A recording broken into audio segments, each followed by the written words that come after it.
Hello friends. आज हम लोग पीरियोडिक टेबल के बारे में स्टडी करेंगे और जानने की कोशिश करेंगे कि पीरियोडिक टेबल के बारे में क्या बातें हैं और कैसी क्या बातें इंपॉर्टेंट रोल प्ले करती हैं केमिस्ट्री में। जैसे एग्जांपल से मैं आपको समझाने की कोशिश करूं अगर, तो जैसे जब कोई एलिमेंट किसी से शेयरिंग करता है, बॉन्ड बनाता है, तो उसके आउटर सेल में कितने इलेक्ट्रॉन हैं, कितनी उसकी वैलेंसी हो सकती है, ये सबका इंपॉर्टेंट रोल, सबसे important role periodic table role play करता है। तो आपको समझाए कि टेबल की हमें आवश्यकता कब पड़ती है। जैसे अगर हमने कहा टेबल मतलब तो ऐसे गिनती पहाड़ा टाइप का होता है, आवश्यकता कब पड़ती है, नेसेसरी कब पड़ती है, नीडनेस कब है उसकी। तो देखिए, जब पहले 70 सेंचुरी के आसपास जब पहले एक दो एलिमेंट आया तो लोगों को उसके प्रॉपर्टी को, उसके केमिकल बाउंडेशन, जो उसकी मतलब कंपोजिशन है, उसके बारे में लोगों को पढ़ने और स्टडी करने में कोई दिक्कत नहीं होता था। लेकिन जैसे जैसे नंबर ऑफ एलिमेंट बढ़ते गए, लोगों को थोड़ा सा प्रॉब्लम फेस करना पड़ गया कि भाई इसका क्या प्रॉपर्टी है, इसका क्या प्रॉपर्टी है। तो उन्होंने ही एक कई प्रकार के रूल दिए। जैसे आपको पता है डोब्राइन्स लॉ है, न्यूलैंड्स लॉ है, मेंडलीव्स लॉ है, मोजले लॉ है। तो सबने अपना अपना लॉ दिया। कुछ के नियम कई बार फेल भी हुए हैं और कुछ के नियम अभी भी चलते रहते हैं कि चलिए ठीक है, अभी चल रहा है। पूरे केमिस्ट्री में देखिए, यही सबसे बड़ी बात होती है। इसमें एक रूल कोई देता है तो कोई दूसरा आएगा, उसको तोड़ के चला जाता है, ब्रेक कहेगा गलत है। तो खैर, अब बात करते हैं कि सबसे आपको ये मालूम चला है टेबल की आवश्यकता क्यों पड़ी। तो सबसे पहले जो लॉ दिया गया था वो डोब्राइन ने दिया था। इन्होंने कहा था कि अगर हम कई एलिमेंट को एटॉमिक वेट के इंक्रीजिंग ऑर्डर में रखें,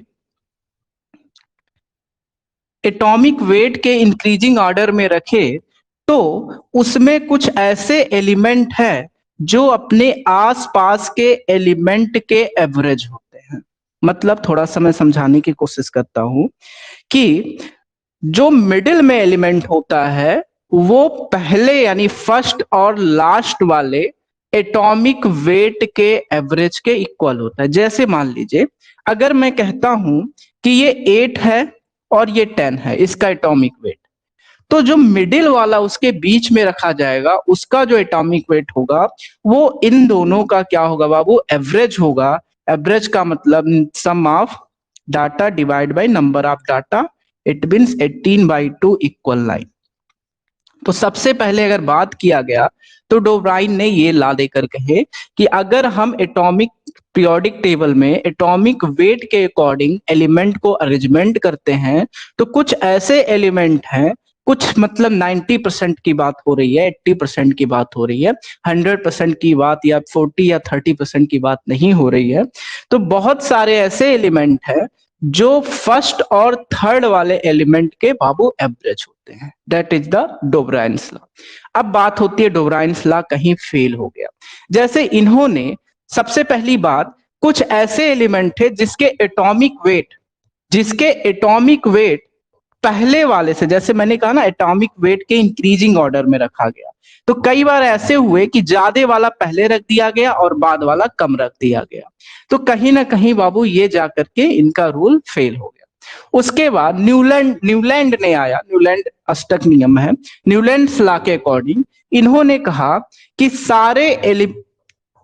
सारे एलिमेंट को अगर हम 8 8 का सीक्वेंस बना दे कुछ इस प्रकार से, 8 8 का मतलब अगर यहां पर मैं हाइड्रोजन से स्टार्ट करूं, ठीक है, हाइड्रोजन को तो छोड़ो, हाइड्रोजन हीलियम तो कहानी ही खत्म है। Lithium, beryllium, boron, carbon, nitrogen, oxygen, fluorine, कितने हुए, दो दो चार दो छह, नियान, ठीक। उसके बाद सोडियम, मैग्नीशियम, एल्युमिनियम, सिलिकॉन, इसी प्रकार से बाबू ऐसे चलता रहा। तो उन्होंने कहा कि अगर हम सारे एलिमेंट को 8 8 करके बाबू कंपोजिशन में लगा देते हैं, तो सेम प्रॉपर्टी के बारे में हमको, मतलब सेम जो इसकी प्रॉपर्टी होगी वही इस एलिमेंट की प्रॉपर्टी होगी, वही इस एलिमेंट की प्रॉपर्टी होगी, वही इस एलिमेंट की, तो उसका सेम होगा। अब आप समझ रहे होंगे सेम हो गया तो उससे क्या मतलब, देखो इससे आसानी होगा अगर हम इस एलिमेंट के स्टडी कर ले कि लिथियम कैसा है, लिथियम कैसा है, मतलब मेटल है, नॉन मेटल है, मेटलाइट बना सकता है या मेटल ऑक्साइड में कन्वर्ट कर सकता है। तो इन सब के बारे में अगर हम स्टडी कर लेते हैं तो उसके नीचे जो सारे एलिमेंट हैं उनके बारे में स्टडी ऑटोमेटिक हो जाती है। अब देखिए, ये बात कहना 100% सही नहीं होता है, क्योंकि कुछ ऐसे भी एलिमेंट होते हैं जो ऊपर नीचे से डिफर कर जाते हैं। मतलब नीचे वाला कुछ और कहानी कहेगा और ऊपर वाला कुछ और कहानी करेगा। तो इसीलिए, लेकिन जो अगर 100% इसकी बात करते हैं कि 100% में इसका 90% जो होगा वो भी 90% इसका सेम होगा, बाकी 10% डिफर कर सकता है। तो 90% तो याद करने में आसानी होगी। तो कहीं ना कहीं इसीलिए बाबू टेबल का फॉर्मेशन किया गया कि टेबल से हम चीजों को आसानी से याद कर सकते हैं। मेंडलीफ ने आया, नेक्स्ट ला दिया, ये भी फेल हो गए। इन्होंने कई जगह पर देखा ये मिक्स हो ही नहीं रहे, पता चले इसका इससे प्रॉपर्टी मिल रहा है, इसका इससे प्रॉपर्टी मिल रहा है। वो आगे हम बताएंगे ब्रिज एलिमेंट के बारे में, तो वहां आपको समझ में आएगा। अब देखिए, इसके बाद इन्होंने आया, मेंडलीफ ने आया, इन्होंने क्या कहा,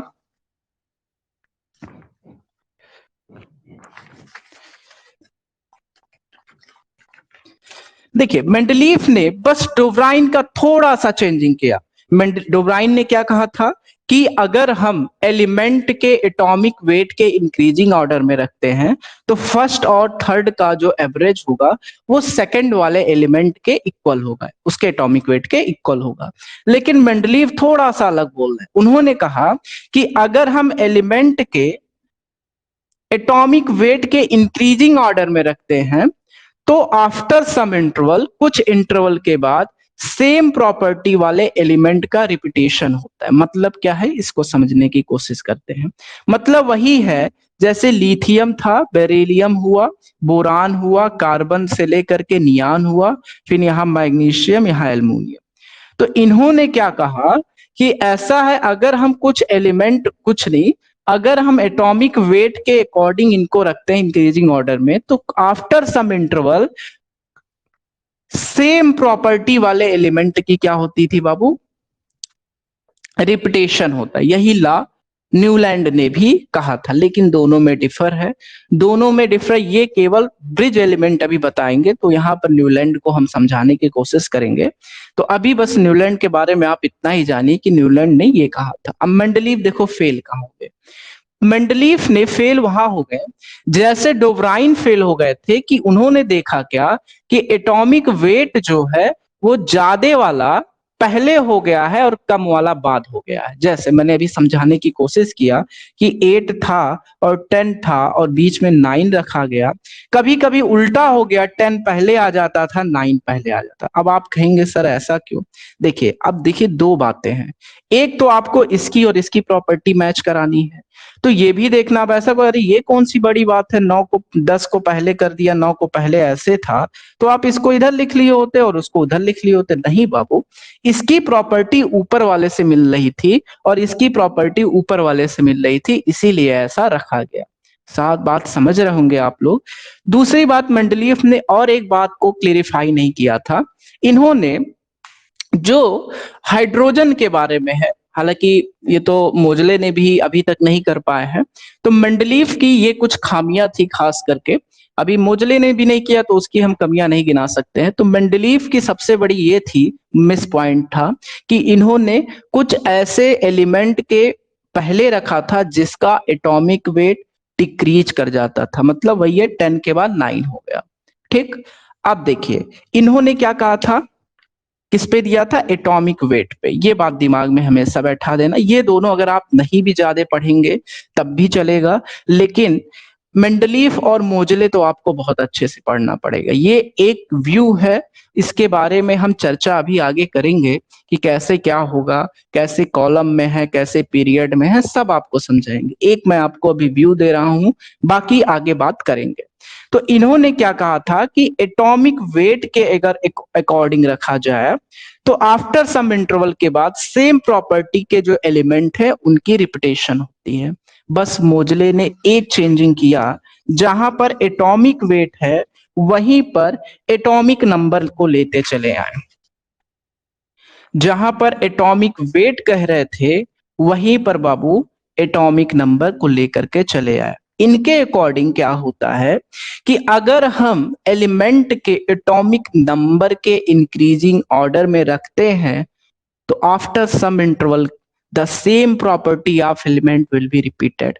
कुछ अंतराल बाद, कुछ समय अंतराल बाद सेम प्रॉपर्टी के जो एलिमेंट होंगे उनकी पुनरावृत्ति होगी, रिपीटेशन होगी। अब देखिए ये 80% 95% मैं कहूंगा पास थे, लेकिन इन्होंने भी हाइड्रोजन के स्थान का क्लेरिफाई अभी तक नहीं किया। और देखिए एक बात मेंडलीफ में छूट गया, वो बताना भूल गए। मेंडलीफ में जो आइसोटोप थे इसके बारे में इनके प्लेस को नहीं बताया था कि आइसोटोप कहां पर रखे जाएंगे। अब देखिए आप क्लास 9th 10th में हैं अगर, तो 9th में आपने आइसोटोप पढ़ा होगा जरूर, तो आपको मालूम होगा कि आइसोटोप होता क्या है। देखिए मैं आपको एक बार रिकॉल करने की कोशिश करें। ऐसे एलिमेंट को हम आइसोटोप कहते हैं जिसमें number of electron will be same, या ऐसा कहें एटॉमिक नंबर सेम हो और जो एटॉमिक वेट हो वो अलग अलग होता है, तो उसे हम आइसोटोप कहते हैं। जैसे आपको पता होगा 1H1 हो गया, 1H2 हो गया, 1H3 हो गया। ठीक, these are the isotope of hydrogen.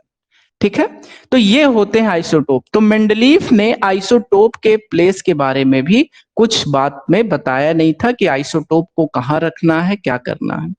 मोजले ने बताया था, मोजले ने केवल हाइड्रोजन के बारे में अभी तक क्लेरिफाई नहीं कर पाए। तो एक ये व्यू था पीरियोडिक टेबल के बारे में। अब बात करते हैं कैसे क्या किया गया है।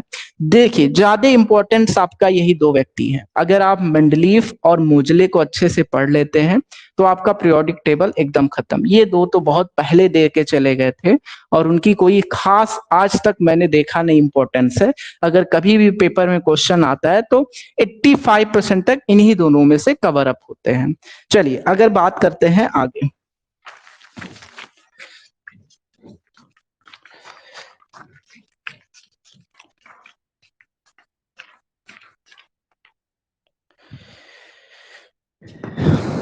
देखिए आगे बढ़ने से पहले थोड़ा सा पीरियोडिक टेबल के बारे में हम आपको समझा देते हैं। हालांकि बाद में बताना चाहिए, लेकिन पहले जान लेंगे तो अच्छा रहेगा क्योंकि मेरी बातें आपको अच्छे से समझ में आएंगी।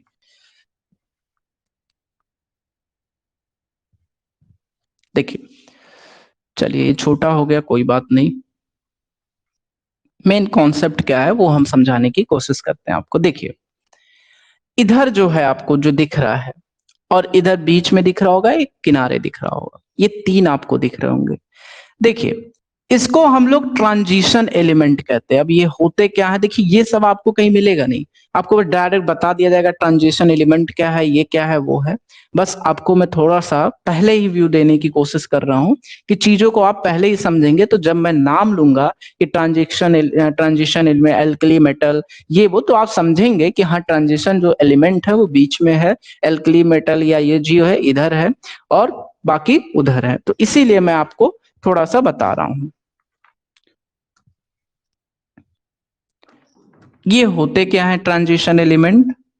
तो देखिए आपको थोड़ा सा बता दे, पीरियोडिक टेबल में अगर देखा जाता है तो तीन ब्लॉक बनाए गए हैं। एक ब्लॉक को हम एस बोलते हैं, दूसरे को पी बोलते हैं, और इधर डी है और नीचे है एफ ब्लॉक, जिसको लेंथेनाइट और एक्टेनाइट भी कहा जाता है।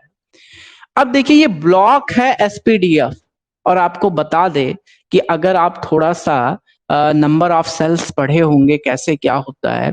हालांकि जब मैं पढ़ाया था क्लास 9th में तो जरूर बताया था कि उसमें ऑर्बिटल्स होते हैं जिसका नाम एस बी डी एफ होता है। तो यहाँ भी उसी ऑर्बिटल के अकॉर्डिंग इसका नाम S B D F block रखा गया। आप कहेंगे कैसे?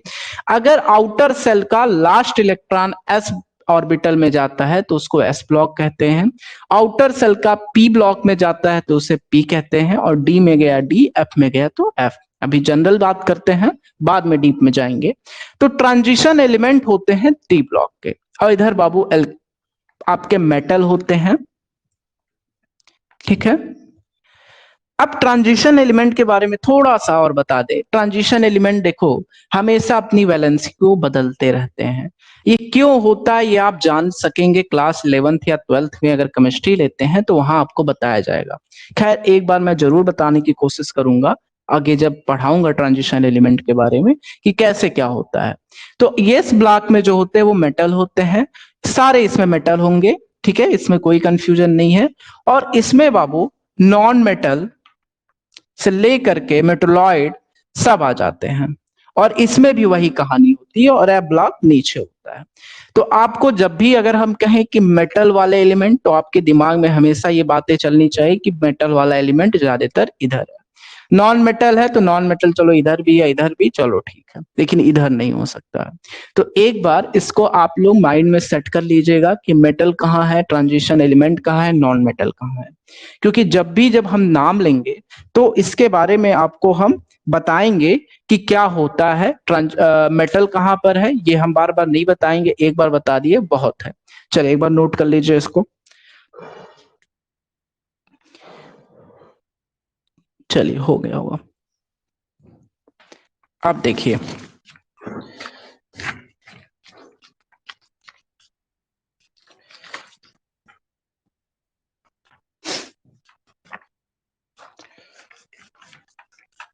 देखिए अब बात करते हैं पीरियोडिक टेबल के बारे में। तो देखिए पीरियोडिक टेबल में 7 पीरियड है और 18 कॉलम है। 18 कॉलम है और 7 पीरियड्स है। अब देखिए पीरियड्स को प्राय रो भी बोला जाता है, और कॉलम है तो कॉलम को कॉलम ही बोला जाता है। अब इसमें यह बात समझना है कि जो फर्स्ट रो है उसमें नंबर ऑफ एलिमेंट कितने हैं। तो देखिए आपको या तो पूरा टेबल आपको दिमाग में होना चाहिए सेट कि हाँ फिगर तो याद हो। और एक बात और मैं आपको बता दूं, इसको पढ़ते समय आपको अभी केमिकल बॉन्डिंग पढ़ना है, अभी आपको वैलेंसी पढ़ना है, अभी आपको बहुत कुछ पढ़ना है। तो इसीलिए कम से कम मिनिमम अगर हो सके तो 20 आप एटॉमिक वेट और एटॉमिक वेट तो छोड़ दीजिए, एटॉमिक नंबर तक तो एलिमेंट आप याद ही कर लीजिए कि क्या होगा। अगर एटॉमिक वेट भी याद हो जा रहा है तो बहुत अच्छी बात है, लेकिन एटॉमिक नंबर तो नेसेसरी है 20 तक याद होना चाहिए। अगर 30 है तो बहुत अच्छी बात है, लेकिन मिनिमम 20 तक लर्न होना चाहिए। क्योंकि जब मैं नाम लूंगा क्लोरीन तो आपको मालूम होना चाहिए क्लोरीन चौथे स्थान पे है, तो number of chlorine, number of electron कितने होंगे। तो चूंकि पीरियोडिक टेबल में उसका पोजीशन 17 है, that's why number of electron will be 17। इसी के अकॉर्डिंग उन सबको बाबू नंबर वाइज किया गया है कि नंबर ऑफ इलेक्ट्रॉन। तो बात करते हैं 7 पीरियड्स हैं, रो भी हैं और 18 कॉलम भी। कॉलम कैसे होंगे, कुछ इस प्रकार से ऐसे ऐसे हैं, ठीक है, यहाँ बीच में थोड़ा छोटा हो जाता है, ऐसे ऐसे इधर जाएगा। अब बात करते हैं, ध्यान समझिए, इधर जब आप आएंगे तो एकदम लास्ट में और इधर पहले दो एलिमेंट, देखिए ये दोनों सबसे अधिक पॉजिटिव बनाने वाले एलिमेंट होते हैं। अब रीजन क्या है पॉजिटिव क्यों बनाते हैं, ये मैं आगे बताऊंगा कि पॉजिटिव क्यों बनाते हैं। बस अभी एक बार ओवरव्यू लेते जाइए कि आप जब हम बार बार कहेंगे तो आपको दिक्कत नहीं होगा। ये सबसे अधिक जो दो है आपके मेटल वाले एलिमेंट जो भी मैं पीछे बताया हूं, ये सबसे अधिक पॉजिटिव बनाने की कैपेसिटी रखते हैं। दूसरी बात यहां पर है हीलियम, नियान, आर्गन, क्रिप्टॉन, जेनान, रेडान, आजकल शायद ओजियम भी करके कुछ आया है, खैर चलिए उसके बाद। तो ये जो है आपके बाबू नोबल गैसेस होते हैं, मतलब एकदम कह ले इनएक्टिव, एक्टिव ही नहीं रहते, यानी नॉट एक्टिव लिख लें, इनएक्टिव वही चीज है। अब ये क्या करते हैं इनएक्टिव मतलब वो किसी से रिएक्शन करते ही नहीं है। मतलब देखिए आगे जब मैं बॉन्डिंग पढ़ाऊंगा तो इन सब का बहुत इंपॉर्टेंट रोल प्ले होने वाला है। बस जितना बताएं आप बिलीव कीजिए उतना आप पढ़िए पहले, उसके बाद जब मैं बॉन्डिंग बताऊंगा तो आपको मैं समझाते चलूंगा कि कैसे क्या होता है। तो वो इनएक्टिव होते हैं, थोड़ा सा बता दें इनएक्टिव होता क्या है कि अगर कोई एलिमेंट जो किसी दूसरे एलिमेंट से ना तो इलेक्ट्रॉन को दे सके यानी ना तो गेन कर सके ना तो लॉस कर सके, तो ऐसे को कहेंगे कि वो बॉन्डिंग बनाएगा ही नहीं। और जब बॉन्डिंग नहीं बनाएगा तो उसको हम इनएक्टिव कहेंगे। जैसे अब आपको मैं एग्जांपल समझाएं, जो बॉन्डिंग होती है वो एक फ्रेंडशिप होती है, मतलब दोस्ती वाला होता है। तो अगर दोस्ती में आप कुछ देंगे नहीं कुछ लेंगे नहीं तो दोस्ती तो होगी ही नहीं, सीधी बात है, आप लोग भी जानते होंगे। तो ये जब अपने इलेक्ट्रॉन को शेयर दूसरे एलिमेंट के इलेक्ट्रॉन दूसरे एलिमेंट को नहीं करता है तो केमिकल बॉन्डिंग नहीं बनाता है, इसीलिए इसे हम कहते हैं इनएक्टिव गैस। अब आपको ये समझ में आ गया होगा, ठीक है इनएक्टिव है, अच्छी बात है, लेकिन क्यों है? देखिए, अब आपको किसी चीज की जरूरत पड़ेगी तभी तो अपने फ्रेंड से मांगेंगे कि फ्रेंड फ्रेंड चलो ये दे दो। अगर आपको किसी चीज की जरूरत नहीं है तो मांगने की आवश्यकता नहीं है। यहां भी कुछ इसी प्रकार से होता है। जो नोबल गैसेस होते हैं उनके आउटर मोस्ट में इलेक्ट्रॉन फुल्ली फिल्ड होते हैं, आउटर मोस्ट में इलेक्ट्रॉन फुल्ली फिल्ड होते हैं और उन्हें कभी किसी इलेक्ट्रॉन की आवश्यकता नहीं पड़ती है, इसीलिए वो ना तो किसी से गेन करते हैं ना किसी को देते हैं। That's why it is called inactive, इसीलिए हम इसको निष्क्रिय भी कहते हैं और इसका नाम रखा गया नोबल गैस। तो ये हो गया। उसके पहले जो है आता है fluorine, chlorine, bromine, iodine, astatine, ये आता है। ये बहुत अधिक बाबू निगेटिव बनाने की कैपेबिलिटी रखते हैं, हद से ज्यादा। आपसे अगर कोई पूछे सबसे अधिक निगेटिव पूरे एलिमेंट में, मतलब सॉरी पूरे टेबल में कौन सा एलिमेंट है जो सबसे अधिक इलेक्ट्रोनेगेटिविटी रखता है, तो आप कहिए फ्लोरीन है, नियर अबाउट 4.0 के आसपास है। थोड़ा सा आप चेक कर लीजिए। और सबसे अधिक अगर बात करें तो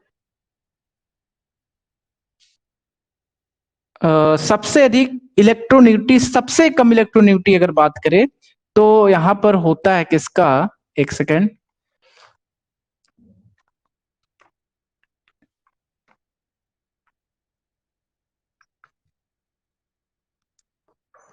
सीजियम का होता है।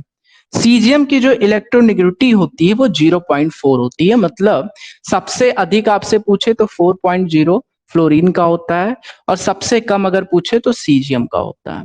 अब आगे थोड़ा बात करते हैं, ये निगेटिव बनाता है ये मालूम है। अच्छा, अब थोड़ा सा आप बताइए, अकॉर्डिंग टू प्रीवियस नॉलेज के अकॉर्डिंग आपको ही बताना है कि कोई एलिमेंट प्लस और माइनस मतलब पॉजिटिव और निगेटिव कैसे बनाता है। ये कोई गेम नहीं है कि निगेटिव है पॉजिटिव है चलो ये है, या मैथ नहीं है। देखिए, पॉजिटिव और निगेटिव कहने का मतलब ये है कि जब कोई दे देता है, यानी जब कोई लॉस कर देता है अपना, पूरी उल्टी कहानी है इसमें, जो हमारे डेली लाइफ की सोचने वाली कैपेबिलिटी होती है। जब कोई अपना लॉस कर देता है तो उसे पॉजिटिव कहते हैं, और जब कोई गेन कर लेता है उसे हम निगेटिव कहते हैं। जैसे समझिए मेरी बात, थोड़ा सा समझाने की कोशिश करते हैं। जैसे मान लीजिए ये कोई एलिमेंट एक्स है, इसने अपना इलेक्ट्रॉन क्या किया बाबू, दे दिया किसी को, ठीक है। तो जब अपना एक इलेक्ट्रॉन दे देगा, मान लो इस केस में यहाँ 10 इलेक्ट्रॉन है, यहाँ पर 9 इलेक्ट्रॉन है, तो यहाँ पर कितने आएगा? अब सब लोग कहेंगे यहाँ 9 क्यों है भाई साहब, एक इलेक्ट्रॉन तो यहाँ पर चला गया, तो 9 + 1 10 नहीं हो जाएगा? क्योंकि देखिए, कभी भी जब रिएक्शन होता है तो इलेक्ट्रॉन जो नंबर होते हैं इधर और इस साइड, दोनों साइड क्या होते हैं, सेम होने चाहिए।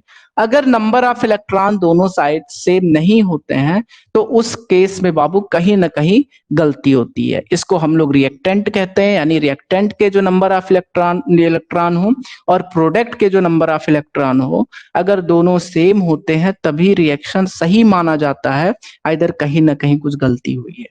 क्योंकि जब आप बैलेंस करना सीखेंगे तो आपको ऑक्सीडेशन नंबर आपको आगे पढ़ना होगा कि कैसे ऑक्सीडेशन नंबर के थ्रू हम चीजों को बैलेंस करते हैं। खैर, अभी आगे बात करते हैं। अब देखिए, एक्स एक ऐसा एलिमेंट है जो एक इलेक्ट्रॉन को निकालने के बाद पॉजिटिव हो गया। अब देखिए, एक तो मैंने बोला नंबर ऑफ इलेक्ट्रॉन दोनों तरफ सेम होने चाहिए, दूसरी बात नंबर ऑफ जो चार्ज हो वो भी सेम होने चाहिए। जैसे यहां कोई चार्ज नहीं है तो हम 0 चार्ज मानेंगे, लेकिन यहाँ एक पॉजिटिव है और एक निगेटिव है, तो पॉजिटिव और निगेटिव मिलकर के ओवरऑल क्या आ जाएगा, जीरो। तो जीरो जीरो चार्ज हो गया कि नहीं। तो कभी भी कोई भी रिएक्शन तब सही होता है जब नंबर ऑफ चार्ज मतलब प्लस माइनस वाला जो मैंने आपको बताया है और नंबर ऑफ इलेक्ट्रॉन दोनों साइड सेम होते हैं, तब वो रिएक्शन को हम सही मानते हैं, वरना उसमें कहीं ना कहीं बैलेंसिंग की गलती हो सकती है या कुछ हो सकती है। तो इस केस में देखिए जो हुआ x जो हुआ वो x प्लस में चेंज हो गया, तो इसको हम लोग कहेंगे कि ये क्या हो गया बाबू, डोनर हो गया, दाता हो गया। ठीक है, यानी वो अपना एक इलेक्ट्रॉन का क्या कर रहा है, लॉस कर रहा है। और जो डोनर होता है, दाता होता है, वो सबसे बड़ा होता है, आपको भी पता है, नेकी कर दरिया में डाला, ऐसा कुछ है। तो ये पॉजिटिव में रहेगा, समझ में आई होगी बात।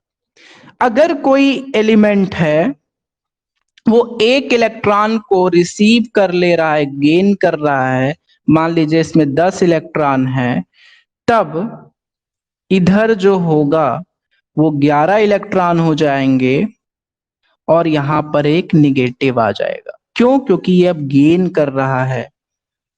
गेन मतलब लेना, ठीक है, गेन मतलब लेना, ले रहा है इसलिए निगेटिव। यहां भी जरा ध्यान दीजिए, यहाँ नंबर ऑफ इलेक्ट्रॉन आपको 10 दिख रहा है, यहाँ 1, तो 10 प्लस 1 11 हो गए।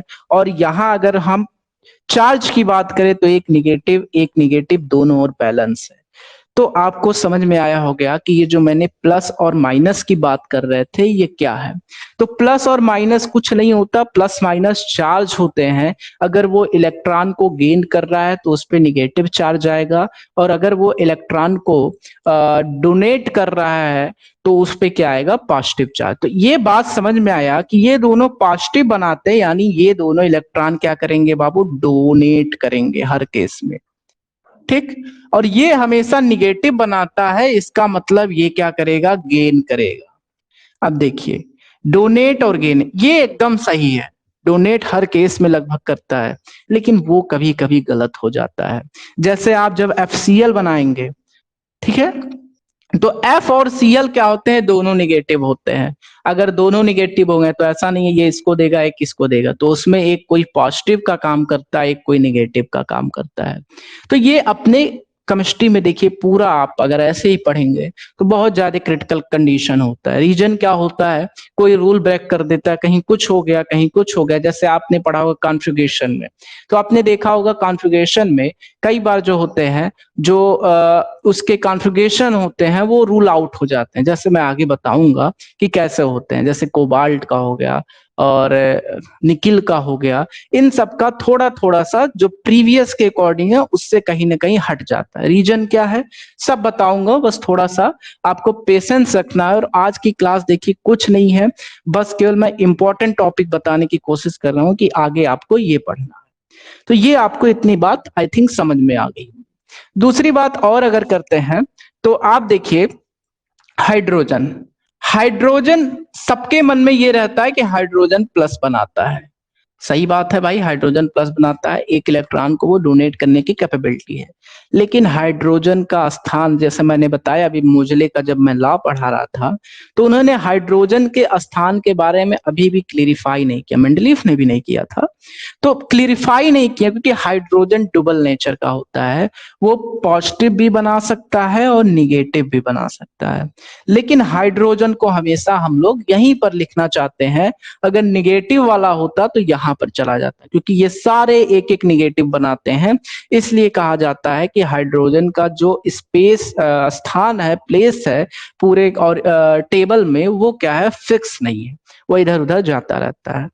अब बात होती है कि ठीक है इतनी बात समझ में आ गई, अब चार्ज कैसे मालूम चलेंगे कि कब एक चार्ज होगा, कब दो चार्ज होगा, कब तीन चार्ज होगा, कब पॉजिटिव होगा, कब निगेटिव होगा, ये भी बात।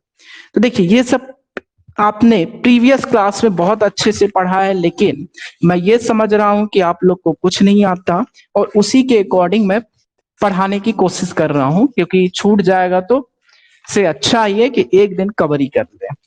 चलिए अब समझते हैं कि कोई एलिमेंट प्लस कैसे बनाता है और क्यों ही प्लस बनाता है, निगेटिव क्यों नहीं बनाता है। जैसे देखिए ये प्लस मतलब चार्ज पॉजिटिव लाना, चार्ज नेगेटिव लाना, ये हमारे हाथ में नहीं होता है, उसके नंबर ऑफ एलिमेंट इलेक्ट्रॉन बताते हैं। अगर एलिमेंट का नंबर कैसा है उसके अकॉर्डिंग उसमें एलिमेंट होते, इसीलिए मैं कह रहा हूं कि कम से कम आप 20 से 30 तक तो याद ही कर लीजिए उसका पूरा, हाइड्रोजन, हीलियम, लिथियम करके पूरा।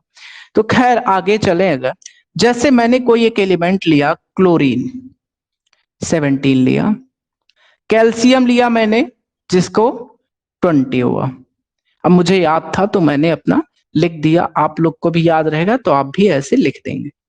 अगर इसकी बात करें इलेक्ट्रॉनिक कॉन्फ़िगरेशन की, तो आप देखिएगा इसका जब इलेक्ट्रॉनिक कॉन्फ़िगरेशन करेंगे तो 2, 8 और 7 होगा, और इसका जब इलेक्ट्रॉनिक कॉन्फ़िगरेशन करेंगे तो 2, 8, 8, 2 होगा आई थिंक। अब देखिए ध्यान से समझिएगा मेरी बात, यहां से आपको कुछ क्लियर नहीं हो पाएगा कि प्लस होगा या माइनस होगा, क्या होगा। बस 5 मिनट लगेंगे, थोड़ा सा हम लोग डीप जाते हैं और 1 मिनट में आते हैं। आई मीन 5 मिनट लगेंगे, 5 मिनट।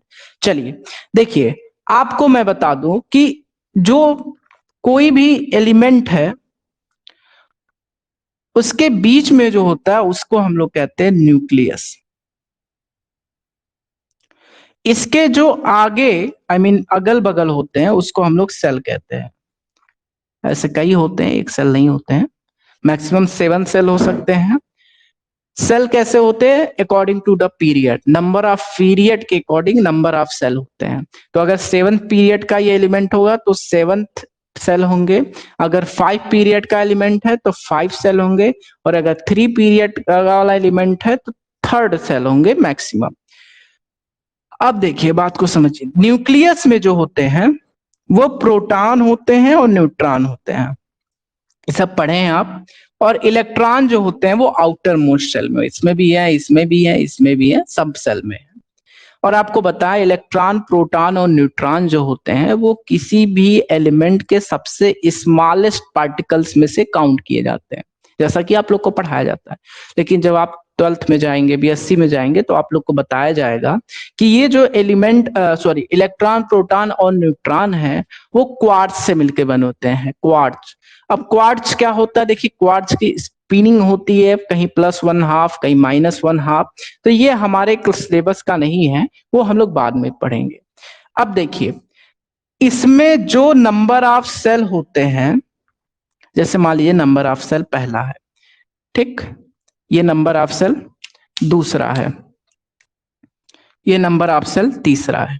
तो अगर पहला सेल है तो उसमें जो ऑर्बिटल होंगे वो क्या होगा? देखिए प्लस माइनस के बारे में अगर अच्छे से जानना है तो ऑर्बिटल आपको पढ़ना ही है। मैं समझता हूँ ये आपकी आउट ऑफ सिलेबस की बात होगी, लेकिन 5 मिनट अगर लग गए और 50, 40, 60, 70 मिनट बच जाए तो बहुत अच्छी बात होती है। और ये बहुत दिन बचता है, समय नहीं, घंटे नहीं, दिन बच जाते हैं। कैसे? कोई चीज तुम याद किए भूल गए, अब ये चीज पढ़े रहोगे, कहीं कॉपी में नोट डाउन कर लेना, एक बार बस पलटोगे अपने आप समझ में आ जाएगा। तो इतनी बात हमको समझ में आई कि भाई साहब प्रोटॉन न्यूट्रॉन होते हैं और ये होता है, ये होता है। न्यूक्लियस को न्यूक्लियन भी कहते हैं क्योंकि इसमें न्यूट्रॉन और प्रोटॉन होते हैं, इन दोनों के नाम को मिला करके न्यूक्लियन भी कहा जाता है। देखिए हमको ये मालूम चला कि इलेक्ट्रॉन जो होते हैं वो आउटर सेल में होते हैं, प्रोटॉन और न्यूट्रॉन इनर सेल में होते हैं। ये काम लगे इनर सेल करें, न्यूक्लियस में होते, ये काम लगेगा तो मैं जरूर बताऊंगा इस बात के। पहले एलिमेंट में पहले सेल में केवल एक ऑर्बिटल होता है, एस। तो पहले सेल में ऑर्बिटल कितना हो गया? एस। दूसरे सेल में 2 ऑर्बिटल, जैसे जैसे नंबर ऑफ ऑर्बिटल बढ़ते जाएंगे, नंबर ऑफ सेल बढ़ते जाएंगे, वैसे वैसे नंबर ऑफ ऑर्बिटल भी बढ़ते जाते हैं। तो दूसरे सेल में है 2 है तो sp आ गया। तो ये क्या हुआ बाबू? sp। ऐसे तीसरे की बात करें तो spd। तीसरे की बात करते हैं SPD। इसी देखिए अभी मैं जब ब्लॉक पढ़ा रहा था तो मैंने वहां पर समझाने की कोशिश किया था कि जो ब्लॉक बने हैं वो ऐसे ही बने हैं। लास्ट वाला इलेक्ट्रॉन अगर S में चला गया तो S ब्लॉक, लास्ट वाला इलेक्ट्रॉन अगर P में चला गया तो P ब्लॉक, और लास्ट वाला इलेक्ट्रॉन D में चला गया तो D ब्लॉक, और लास्ट वाला इलेक्ट्रॉन अगर F में गया तो एफ ब्लॉक। तो देखिए अगर 4 सेल हो गए या चौथे पीरियड का कोई एलिमेंट है तो उसमें 4 सेल होंगे बस। बाकी 5 हो गए तो 5 सेल मत कर देना, 5 है तो 4 मैक्सिमम होते हैं ऑर्बिटल। सेल की मैं नहीं बात कर रहा हूं, सेल तो 7 तक होते हैं। तो ऑर्बिटल 5 होते हैं, 4 होते हैं, तो ऑर्बिटल आप एसपीडीएफ ही लेकर के अब चलेंगे। 6 7 में भी एसपीडीएफ होगा। एस ऑर्बिटल है तो एक ऑर्बिटल में एस में कितने ऑर्बिटल होते हैं? एक। इस प्रकार पी में अगर बात करें तो पी में बाबू 3 ऑर्बिटल होते हैं। देखिए हम बात समझ रहे होंगे, आप लोग के आउट ऑफ सिलेबस की बातें होंगी, लेकिन बाबू समझ लोगे तो आइजोनशियल पोटेंशियल पढ़ोगे, इलेक्ट्रॉन एफिनिटी पढ़ोगे, हर जगह ये बहुत इंपॉर्टेंट रोल प्ले करता है। इसीलिए और कोई रीजन नहीं है इसको पढ़ाने का। तो डी में 5 होते हैं, खैर 5 तक ही पढ़ते हैं। एफ में 7 होते हैं, आप जाने रहिए। इसमें 2 होते हैं, इसमें 3 होते हैं, इसमें एफ में जो होते हैं वो 7 होते हैं। अब देखिए एक ऑर्बिटल में मैक्सिमम नंबर ऑफ इलेक्ट्रॉन 2 होते हैं। तो एक ऑर्बिटल में नंबर ऑफ इलेक्ट्रॉन कितने हो गए? 2। यानी एस है तो एस ऐसे बनेगा और एस में होंगे 2। पी में नंबर ऑफ ऑर्बिटल कितने हैं बाबू? 3। और डी में अगर बात करें तो 5।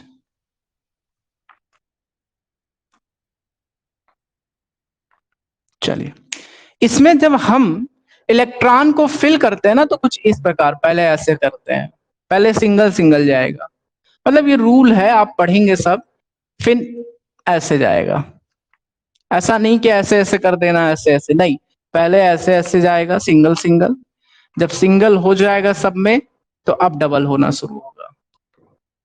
ये इलेक्ट्रॉन है, इनकी स्पिनिंग होती है जो उल्टी होती है, वो स्पिनिंग को दिखाता है, चक्कर जिसको हम लोग हिंदी में कहते हैं। तो अगर स्पिनिंग सही है मतलब ऊपर है तो प्लस हाफ लिया जाता है और नीचे है तो माइनस हाफ। जब आप क्वांटम नंबर पढ़ेंगे तो वहां पर आपको बताया जाता होगा, अभी नहीं पढ़ेंगे, क्लास 11th में पढ़ेंगे। तो खैर चलिए अब बात करते हैं कि भाई साहब कैसे प्लस हो रहा है कैसे माइनस। तो जरा क्लोरीन के बारे में हम चेक करते हैं कि क्लोरीन का ऐसे क्या होता है। तो देखिए क्लोरीन की अगर बात कर लें तो क्लोरीन में बाबू है 17 इलेक्ट्रॉन। तो देखिए कैसे फिल होंगे 17 इलेक्ट्रॉन, ध्यान से देखिएगा फिगर। ये न्यूक्लियस छोटा सा, देखिए इसमें केवल एस है तो एस में एक ऑर्बिटल में कितने इलेक्ट्रॉन हो सकते हैं? 2। तो इसमें कितने इलेक्ट्रॉन घूम रहे हैं? 2। यानी आपको मिला क्या? H2, 1 H2। देखिए 1 जो होता है नंबर ऑफ सेल बताता है, S जो होता है ऑर्बिटल बताता है, और 2 होता है तो बताता है कितने ऑर्बिटल भरे हुए। मैं रिपीट करता हूं, आगे जो 1 लिखा है वो नंबर ऑफ सेल को बताता है कि पहले सेल का S है, और उसके बाद S जो लिखा है वो ऑर्बिटल को बताता है, और 2 जो लिखा है वो इलेक्ट्रॉन को। ये रियलिटी में कुछ बाबू इस तरह से चलता है, ये ऐसे चलता है, ऐसे। यानी एस पी फिर इधर जाएगा, फिर डी पी एस ऐसे होते हुए, सॉरी तो थोड़ा सा रॉन्ग हो गया क्या, हाँ रॉन्ग हो गया, ऐसे नीचे से जाएगा एसपीडी की तरफ जाएगा। तो ये होता है किसी भी इलेक्ट्रॉनिक कॉन्फ़िगरेशन करने का तरीका। ये आप लोग भी आउट ऑफ सिलेबस है, सब आप लोग आउट ऑफ सिलेबस पढ़ रहे हैं। रीजन क्या है, अगर डीप में अच्छे से पढ़ना तो थोड़ा सा जो कम से कम पढ़ सके उसको तो पढ़ना जरूरी ही बनता है। तो ये हो गया एस। अब दूसरी बात अगर इसमें करते हैं तो इसमें कितने ऑर्बिटल? sp। और तीसरी अगर बात करते हैं तो spd। अब देखिए पहले s में गया, फिर इधर से आया s में गया, तो ये हो गया 2s, ये दूसरे का है तो 2s2। फिर p में जाएगा, अब दिख रहा होगा आपको p में जा रहा है, तो ये 2 वाला है, देखिए 2 वाला p है तो 2p6। फिर नीचे आया तो देखिए, फिर नीचे आया तो 3 में गया, 3s2। ठीक, उसके बाद 3p6। चलिए इतना से आई थिंक काम बन जाएगा। 2 2 4 6 4 10 2 12 6 18। अब देखिए 18 हो गए, मुझे 17 फिल करना है तो यहां पर मैंने बढ़ा दिया बाबू 5। अब यही जो 5 है ना, जो इतना मैंने माथा पच्ची किया है इसी के लिए किया है। यही जो P5 आपको दिख रहा है यही बताता है कि पॉजिटिव बनेगा ये निगेटिव बनेगा। कैसे? जब इसके ऑर्बिटल को आप ओपनली ओपन करेंगे तो आपको दिखेगा क्या, एक ऐसे जा रहा है, एक ऐसे जा रहा है, एक ऐसे, ठीक है फिल हो गया, एक ऐसे जा रहा है, एक ऐसे। अगर यहाँ एक इलेक्ट्रॉन और आ जाता, अभी तो 5 है, अगर एक इलेक्ट्रॉन और आ जाता तो ये फुलफिल्ड हो जाता है। और आपको बताएं सब लोग यही चाहते हैं कि मेरा पेट पहले भर जाए, यानी स्टेबल की क्वालिटी चाहते हैं। तो ये जैसे ही फुलफिल्ड होगा तो वो स्टेबल हो जाएगा। तो इसीलिए कहता है भाई साहब, देखिए दो बातें समझ लीजिए, दो बातें हो सकती है, या तो ये दो इलेक्ट्रॉन निकाल दे मतलब हाफ फील्ड कुछ इस प्रकार बन जाए, कुछ इस प्रकार बन जाए दो इलेक्ट्रॉन निकाल करके, या तो वो एक इलेक्ट्रॉन ले ले तो कुछ इस प्रकार बन जाए, कुछ इस प्रकार बन जाए। तो इसे हम लोग बोलते हैं फुल फील्ड, मतलब ये पूरा भरा हुआ है। इसे हम लोग कहते हैं हाफ फील्ड, मतलब ये आधा भरा हुआ है। तो आपको बताएं, आप बताइए आधा पेट और पूरा पेट की अगर बात करें तो कौन सा ज्यादा सेटिस्फेक्शन देता है? तो मुझे जहां तक लगता है पूरा पेट वाला, भरा वाला ज्यादा सेटिस्फेक्शन देता है, आधा वाला भी देता है कम वाले से। तो इसका ये मतलब हुआ कि फुलफिल्ड का जो कंडीशन हुआ वो हाफ फील्ड से क्या हुआ, ज्यादा स्टेबल है। ये स्टेबल का ऑर्डर है। यानी हाफ फील्ड के अकॉर्डिंग अगर बात करें फुल फील्ड का, तो फुल फील्ड वाला कंडीशन ज्यादा। अब कौन सा ऐसा व्यक्ति नहीं चाहता, एलिमेंट नहीं चाहता स्टेबल होने के लिए? हर दुनिया में देखो एक कॉन्सेप्ट जानो, केमिस्ट्री में अगर रूल टूटता है तो स्टेबिलिटी के कारण। पूरी केमिस्ट्री में एक चीज कॉमन मिलती है, वो है स्टेबिलिटी। हर एलिमेंट स्टेबिलिटी के कारण ही कुछ ना कुछ रूल को ब्रेक कर देता है, आइदर उसकी कोई भी मंशा नहीं होती है रूल ब्रेक करने की। बात समझ रहे होंगे? तो इसी वजह से यहां पर देखिए दो इलेक्ट्रॉन ऑलरेडी भरे हुए हैं, अगर तीसरा मिल जाता तो ये फुलफिल्ड का कंडीशन हो जाता, और जैसे ये फुलफिल्ड का कंडीशन हो जाता तो वो क्या होता, स्टेबल हो जाता। इसका मतलब ये हुआ कि ये जो क्लोरीन है वो क्या करेगा, एक इलेक्ट्रॉन को ले लेगा और वो इलेक्ट्रॉन यहां भर लेगा, और भरने के बाद वो कहेगा मैं तो स्टेबल हो गया और मुझे अब दुनिया से क्या लेना। तो यहां इसीलिए कहा जाता है कि क्लोरीन हमेशा एक इलेक्ट्रॉन को गेन करेगा। क्या करेगा? गेन। तो ये पूरी आपके कंप्लीट, मैंने उसका इससे अधिक आप कभी भी नहीं पढ़ सकते हैं। अब बात समझिए, मैं आपको डायरेक्ट कह सकता था कि देखो 8 जो होता है, आउटर मोस्ट में जो नंबर ऑफ 8 इलेक्ट्रॉन होते हैं वो ज्यादा स्टेबल होते हैं। तो देखिए यहाँ 7 है ही है, ठीक, आपको 7 दिख रहे होंगे तो आप कहेंगे कि सर ठीक है एक इलेक्ट्रॉन ले लो 8 हो जाए, लेकिन कई बार ये रूल गलत हो जाता है। इसीलिए मैं आपको डीप में ले जाके कोशिश करने किया हूं कि यही रूल होता है कि काम आपको करेगा। खैर इतनी बात आपको समझ में आएगी। इसी प्रकार जरा कैल्शियम के बारे में भी थोड़ा सा देख लेते हैं, या चलिए सोडियम के बारे में देख लेते हैं, कैल्शियम थोड़ा बड़ा हो जाएगा।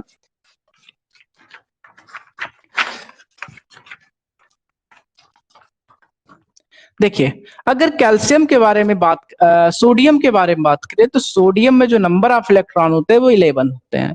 इसको जब आप तोड़ेंगे 1s2 2s2 2p6 और 3s1, ठीक ये आएगा।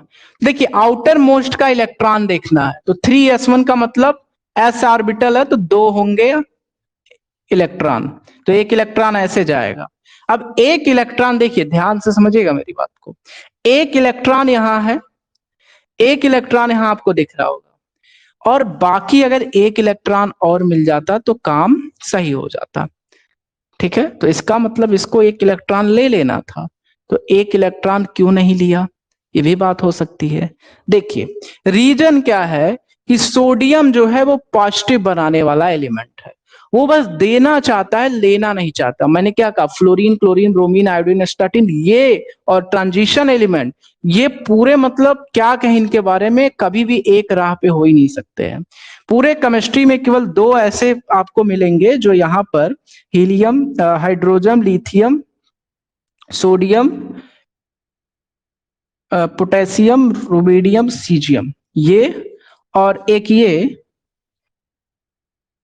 बेरिलियम, मैग्नीशियम, कैल्शियम,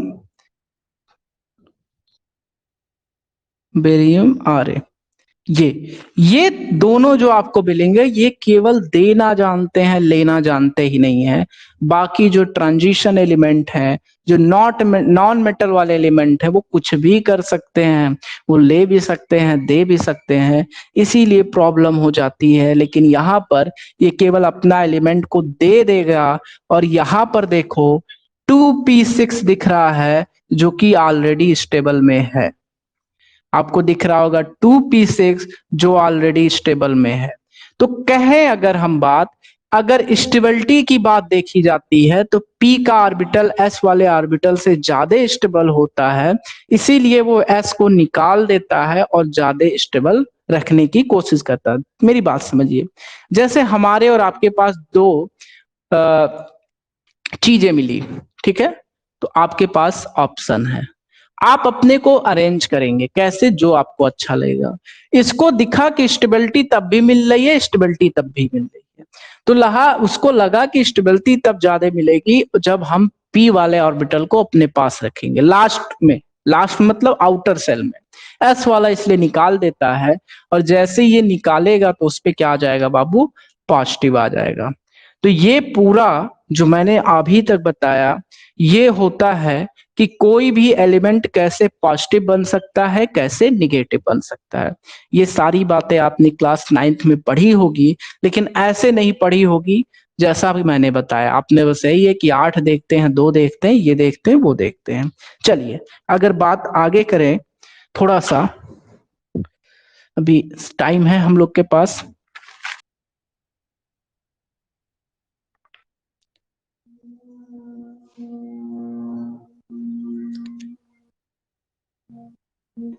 देखिए न्यूक्लियस से जो आउटर मोस्ट का सेल होता है, न्यूक्लियस से जो आउटर मोस्ट सेल होता है, उसके बीच के डिस्टेंस को ही हम क्या कहते हैं, रेडियाई कहते हैं, या एटॉमिक रेडियाई भी आपको कई जगह पे आपको मिल जाएगा। तो आप सुनिए जरा, रेडियाई रेडियस होगा, रेडियाई तो प्लूरल होता है, एक एलिमेंट की बात है तो रेडियस होगा।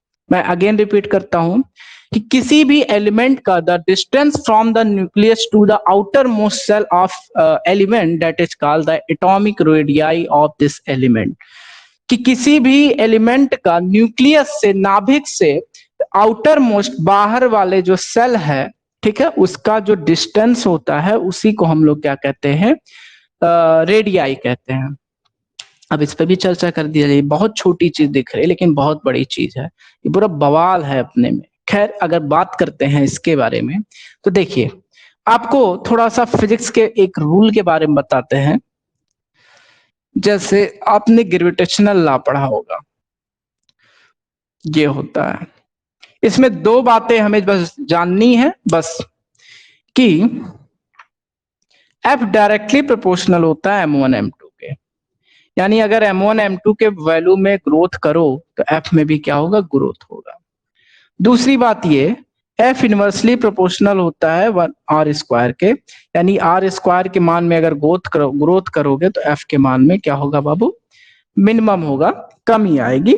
ठीक है, ये थोड़ा सा ये आपको मालूम होनी चाहिए। इसी प्रकार से दो चार्जों के बीच में भी फोर्स लगता है जिसे हम लोग इलेक्ट्रोस्टैटिक्स फोर्स कहते हैं। जिस प्रकार पूरे स्पेस में दो बॉडी के बीच में बल लगता है, फोर्स लगता है जिसे हम लोग ग्रेविटेशनल फोर्स कहते हैं, उसी प्रकार दो चार्ज के बीच में भी फोर्स लगता है जिसे हम लोग इलेक्ट्रोस्टैटिक्स फोर्स कहते हैं। और इसका जो फॉर्मूला होता है वो होता क्या है, F equal 1/4 pi epsilon Q1 into Q2 upon r²। ये जाने दो, अभी इसके बारे में हम फिजिक्स में डिटेल में कभी पढ़ेंगे जब जाएंगे तब। तो यहां से दो बातें समझ में आती है कि F directly proportional to Q1 Q2 और F inversely proportional to 1/r²। मतलब क्या हुआ कि जैसे जैसे चार्ज बढ़ता जाएगा, Q1 Q2 क्या बाबू, चार्ज है, तो जैसे जैसे चार्ज बढ़ता जाएगा वैसे वैसे ये फोर्स क्या होता जाएगा, बढ़ता जाएगा, क्योंकि आपको डायरेक्टली प्रोपोर्शनल लिख रहा है। अगर Q1 Q2 इंक्रीज करेगा तो F भी क्या करेगा, इंक्रीज करेगा। अब अगर बात करते हैं कि चार्ज क्या होते हैं, देखिए चार्ज दो तरह से होते हैं, एक प्लस चार्ज होता है, एक माइनस चार्ज होता है। हमेशा प्लस माइनस के बीच में अट्रैक्शन होता है, ये बताने की कोई जरूरत नहीं है। और माइनस माइनस या प्लस प्लस में क्या होता है बाबू, रिपल्सन होता है। ठीक है, ये आप बातें जाने रहिएगा, ये काम आएगा। अब चलिए बात को समझते हैं, नोट डाउन कर लीजिएगा, स्क्रीनशॉट ले लीजिएगा।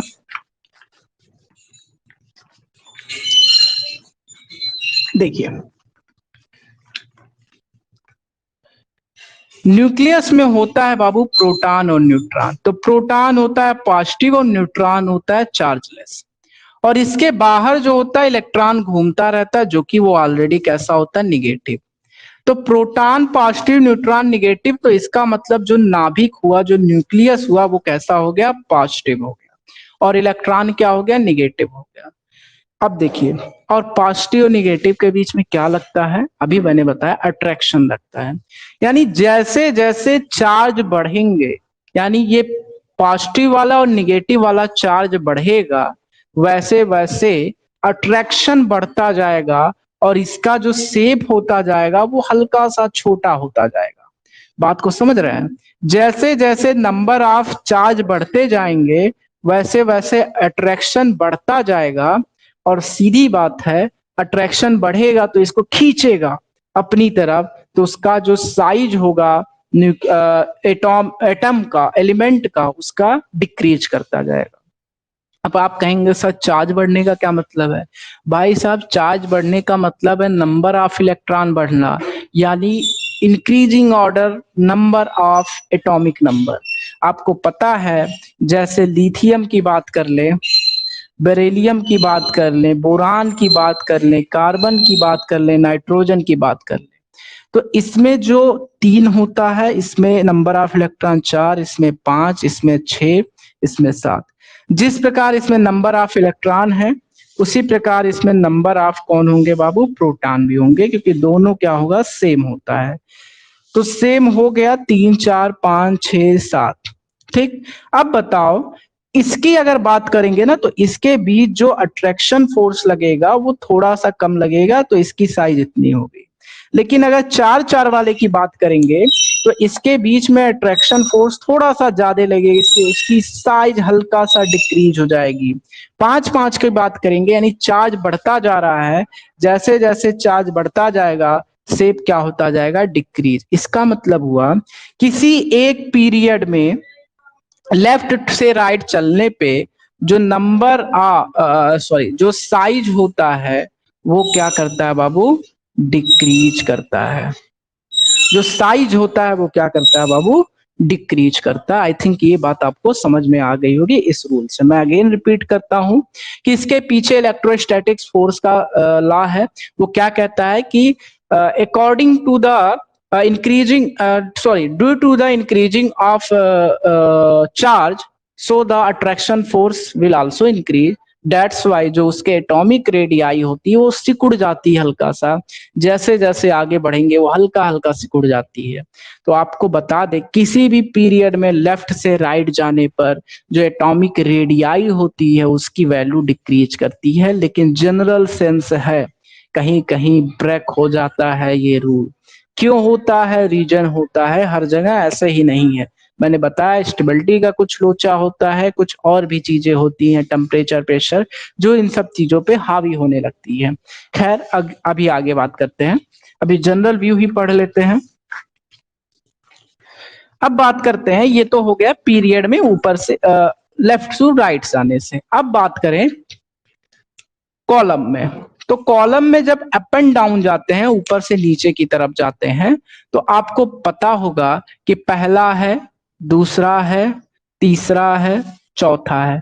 तो पहले वाले में 1 सेल होगा, दूसरे वाले में 2 सेल होगा, और तीसरे वाले में 3 सेल होगा, चौथे वाले में 4 सेल होगा। तो due to the increasing of number of period, कि पीरियड के बढ़ने के कारण जो उसके नंबर ऑफ सेल हो रहे हैं वो भी बढ़ते जा रहे हैं, इसलिए इस केस में जो उसका एटॉमिक साइज होगा वो क्या करेगा बाबू, इंक्रीज करेगा। ठीक, इतनी बात आपको समझ में आ। अब देखो, अगर इसको आप कहें सर ठीक है, इसमें तो ये हो जा रहा है और इसमें ऐसा कुछ नहीं था। देखिए, इसमें जो मैंने अभी बताया है पीछे, उसमें जो था उसमें सेल नहीं बढ़ रहा था, यहाँ सेल बढ़ रहा है, तो यहाँ चीजें अलग है। दूसरी बात, अगर थोड़ा सा मैं और समझाने की कोशिश करूं तो आप समझिए, एक अच्छा एक क्लास और 2 क्लास और 3 क्लास के बीच में कंपैरिजन करें तो 3 क्लास वाला बच्चा कहीं ना कहीं एक वाले से बेटर ही होगा, चाहे वो जितना डल हो जाए। बात समझ रहे हो? यहाँ खिंचाव तनाव कुछ ऐसी चीजें है ही नहीं, क्योंकि एक सेल ही बढ़ जाता है। इसीलिए अगर हल्का सा खिंचाव तनाव होगा भी तो कोई फायदा नहीं बढ़ेगा, क्योंकि देखिए इसमें भी इंक्रीजिंग चार्ज होता है। देखिए चार्ज बढ़ रहा है इसमें, देखिए एक इलेक्ट्रॉन एक प्रोटॉन, इसमें 2 इलेक्ट्रॉन 2 प्रोटॉन, सॉरी बहुत सारे इलेक्ट्रॉन बहुत सारे प्रोटॉन होंगे, ऐसे चार्ज बढ़ रहा है। लेकिन चार्ज बढ़ने के साथ साथ इसके बीच का डिस्टेंस भी बढ़ता जा रहा है, जिसके कारण जो रिपल्सन अट्रैक्शन होगा वो कहीं ना कहीं उतना हावी नहीं हो पाता जितना कि एक क्लास उसको बढ़ा देता। मतलब जैसे मान लो यहाँ से यहाँ बढ़ गया 5 सेंटीमीटर, ठीक है, ये छोटा सा, अब पता चला चार्ज उसको 2 सेंटीमीटर कम कर दिया, तब भी ओवरऑल 3 सेंटीमीटर बढ़ गया कि नहीं बढ़ गया? तो इसीलिए मैं कह रहा हूं कि सेल बढ़ने के कारण, आप सीधा लिखिए कि सेल बढ़ने के कारण due to the increasing of number of period, that's why shell भी बढ़ जाते हैं। इसीलिए जो इनका जो साइज होता है वो भी क्या हो जाता है, बढ़ जाता है। एटॉमिक रेडियाई क्या होता है, बढ़ जाता है। तो आपको 2 बातें समझ में आई कि ये क्या हो गया। ठीक, और थोड़ा सा बातें करते हैं अभी।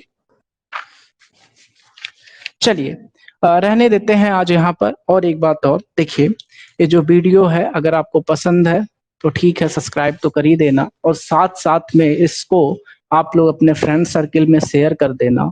और इसी तरह से हमारे इस चैनल पे बहुत सारे आपको मिलेंगे वीडियो जो आपके हेल्पफुल होगी, और इसको आप लोग डेली तो नहीं हम कहेंगे, लेकिन आफ्टर 2 डेज या 3 डेज बाद इस पे कोई ना कोई वीडियो अपलोड होती रहती है, जैसे मैथ हो गया, फिजिक्स हो गया, कुछ भी ऐसे जो होगी।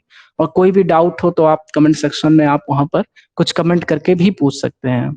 चलिए ठीक है, और कल नेक्स्ट क्लास में जो पार्ट 2 या पार्ट 2 ही करके बनाऊंगा, तो उसमें मैं हम लोग बात करेंगे इलेक्ट्रोनिटी के बारे में, आइजेंसी पोटेंशियल के बारे में। तो बहुत सारी बातें, 1-2 क्लास लगेगा और ये पीरियोडिक टेबल का चैप्टर खत्म हो जाएगा। उसके बाद पूरा केमिस्ट्री का सबसे इंपॉर्टेंट रोल प्ले करने वाला आता है केमिकल बॉन्डिंग, जो बहुत ज्यादा इंपॉर्टेंट है, और वो सच्ची बता रहे बहुत अच्छी चीज है। एक बार आप पढ़ के देखिएगा, अगर इंटरेस्ट नहीं आया तो कोई बात नहीं, आप बहुत सारे चैनल आपको मिल जाएंगे जो आप वहां से स्टडी कर सकते हैं। चलिए ठीक है।